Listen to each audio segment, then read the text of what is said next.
కిరణ్ ఒక మంచి కార్పొరేట్ కంపెనీలో పనిచేస్తున్నాడు. జీతం కూడా చాలా ఆకర్షణీయంగానే వస్తుంది. కానీ నెలాఖరు వచ్చేసరికి కిరణ్ పరిస్థితి ఎలా ఉంటుందో తెలుసా? విపరీతమైన టెన్షన్.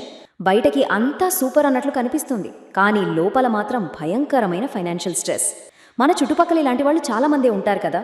అసలు చేతికి మంచి జీతం వస్తున్నా నెలాఖరికి ఎందుకు ఇలా జేబులో ఖాళీ అవుతున్నాయన్నది మనం ఖచ్చితంగా ఆలోచించాల్సిన విషయం.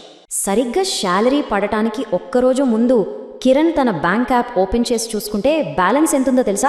కేవలం 1,842 రూపాయలు. నెలంతా కష్టపడి పనిచేసి మంచి జీతం తీసుకుంటున్నా నెల పూర్తయ్యేసరికి అకౌంట్ ఇలా తుడిచిపెట్టుకుపోవడం నిజంగా చాలా పెద్ద సమస్య. ఒక రెగ్యులర్ జాబ్, కరెక్ట్ టైంకి శాలరీ వస్తున్నప్పటికీ ఈ మంత్ ఎండ్ బ్రోక్ సిండ్రోమ్ ఎందుకు వస్తుంది? ఇది నిజంగా మనం డీకోడ్ చేయాల్సిన పజిల్. ఆ బ్యాంక్ బ్యాలెన్స్ చూసి తల్ల పట్టుకుంటున్న టైంలోనే కిరణ్ ఫోన్కి టంగ్ అని ఒక మెసేజ్ వచ్చింది. అదేంటంటే క్రెడిట్ కార్డ్ బిల్లు. అక్షరాల 18,700 రూపాయలు కట్టాలి. ఒకవైపు అకౌంట్లో డబ్బులు లేవు, మరోవైపు ఈ క్రెడిట్ కార్డ్ బిల్లేమో కొండలా ఉంది. ఆన్లైన్ షాపింగ్, ఈఎంఐలు, వీకెండ్ పార్టీలు, ఇలా పెరుగుతున్న మన లైఫ్ స్టైల్ ఇన్ఫ్లేషన్కి ఇది పర్ఫెక్ట్ ఉదాహరణ. జీతం రాగానే ఒకటే సంబరం, నెలాఖరుకొచ్చేసరికి టెన్షన్. ఈ ఆధునిక ఆర్థిక ఉచ్చులో మనం ఎలా ఇరుక్కుపోతున్నామో చెప్పడానికి ఇది చాలు. ఈ టెన్షన్ తట్టుకోలేక కిరణ్ నేరుగా వాళ్ళ తాతయ్య దగ్గరికి వెళ్ళాడు. ఆ తాతయ్య ఏమీ 1,000 కోట్లకు పడగలెత్తిన బిలియనీర్ కాదు, కానీ ఎవరికి ఏ కష్టం వచ్చినా అప్పు చేయకుండా సహాయం చేయగల సత్తా ఉన్న మనిషి. కిరణ్ వెళ్ళి తన ప్రాబ్లం చెప్పగానే తాతయ్య జేబులోంచి డబ్బులు తీసివ్వలేదు. దానికి బదులు మైండ్ బ్లాక్ అయ్యే ఒక ప్రశ్న అడిగాడు.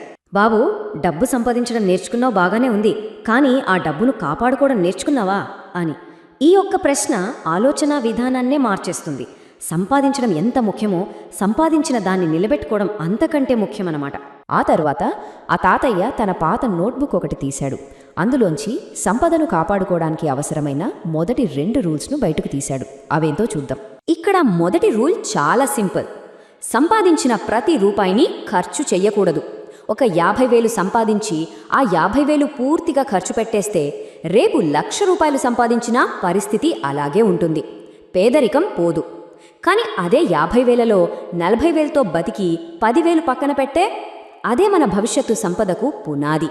అంటే ఇక్కడ పాయింట్ ఏంటంటే ఆదాయం పెరగడం కంటే ఖర్చుల్ని కంట్రోల్లో పెట్టుకోవడం చాలా పవర్ఫుల్. జీతం పెరిగిన ప్రతిసారి మన లైఫ్ స్టైల్ని కూడా పెంచుకుంటూ పోకూడదు.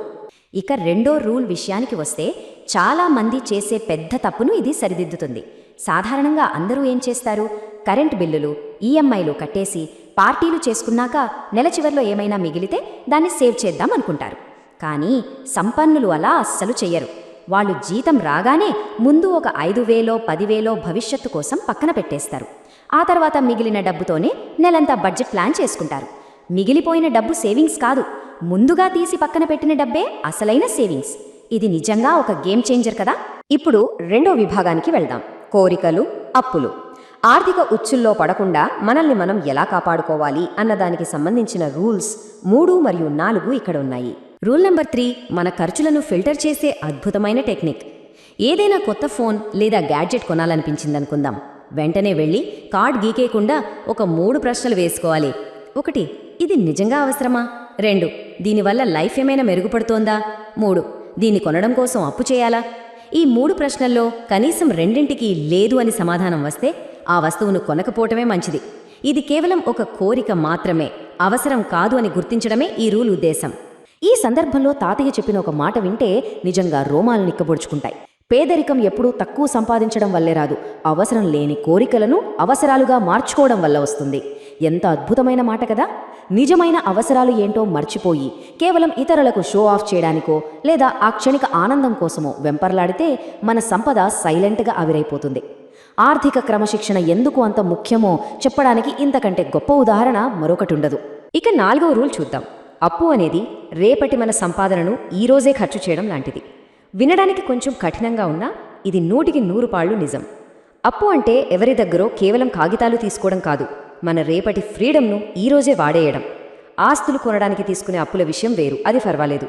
కానీ కేవలం సమాజంలో స్టేటస్ కోసం, కొత్త ఫోన్ల కోసం ఈఎంఐలు కట్టుకుంటూ పోతే భవిష్యత్తును మనమే చేజేతులా రిస్క్లో పెట్టినట్లవుతుంది. ఈఎంఐల భారం పెరిగే కొద్దీ మన ఆర్థిక స్వేచ్ఛ అంతలా తగ్గిపోతూ ఉంటుంది. ఇప్పుడు 3వ దశలోకి వద్దాం. ఆదాయం మరియు పెట్టుబడి మార్గాలు. ఇంతవరకు డబ్బును ఎలా కాపాడుకోవాలో చూశాం. ఇప్పుడు ఆ కాపాడుకున్న డబ్బును ఎలా పెంచుకోవాలో చెప్పే రూల్స్ 5 మరియు 6 చూద్దాం. 5వ రూల్ ఏంటంటే డబ్బును ఎప్పుడూ ఒకే చోట బంధించి ఉంచకూడదు. దానికి పనులు అప్పజెప్పాలి. ఉదాహరణకు 1,00,000 రూపాయలు ఉంటే అది బ్యాంక్ అకౌంట్లో నిద్రపోకూడదు. దాన్ని 4 విధులకు పంపాలి. 1 అత్యవసర నిధి లేదా ఎమర్జెన్సీ ఫండ్, 2 పొదుపు, 3 భవిష్యత్తు కోసం ఇన్వెస్ట్మెంట్, ఇక 4వది బహుశా అత్యంత కీలకమైనది మన నైపుణ్యాలను పెంచుకోవడం అంటే సెల్ఫ్ స్కిల్లింగ్.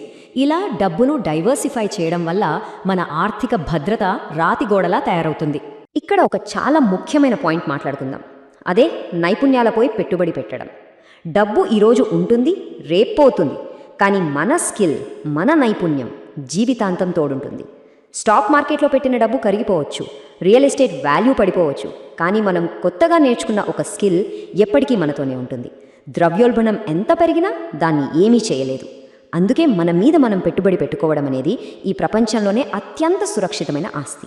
6వ రూల్ ఏంటంటే ఎప్పుడూ ఒకే ఆదాయ మార్గం మీద ఆధారపడకూడదు. ఒక చెట్టుకు ఒకే కొమ్ము ఉందనుకోండి, గాలికి ఆ కొమ్మ విరిగిపోతే ఆ చెట్టుకే ప్రమాదం కదా. మన ఆర్థిక పరిస్థితి కూడా అంతే. కేవలం ఒకే జీతం మీద ఆధారపడితే రేపొద్దుదా ఉద్యోగం పోయినాడు మొత్తం లైఫ్ తలకిందులవుతుంది. అందుకే ఫ్రీలాన్సింగ్, చిన్న వ్యాపారాలు లేదా ఇతర ఇన్వెస్ట్మెంట్లు లాంటి అదనపు ఆదాయ మార్గాలు నిర్మించుకోవడం అనేది మస్ట్ అండ్ షుడ్. అప్పుడే ఒక ఆదాయం ఆగినా మరొకటి మనల్ని బలంగా నిలబెడుతుంది. ఇక ఫైనల్ సెక్షన్ వచ్చేసింది, ధనవంతుల అసలైన రహస్యం. కేవలం కష్టపడటం నుంచి సంపద సృష్టించడం వైపు ఎలా మారాలో చెప్పే ఫైనల్ రూల్ చూద్దాం. 7వ రూల్ ఇదే, డబ్బు మన కోసం పనిచేసేలా చేయాలి.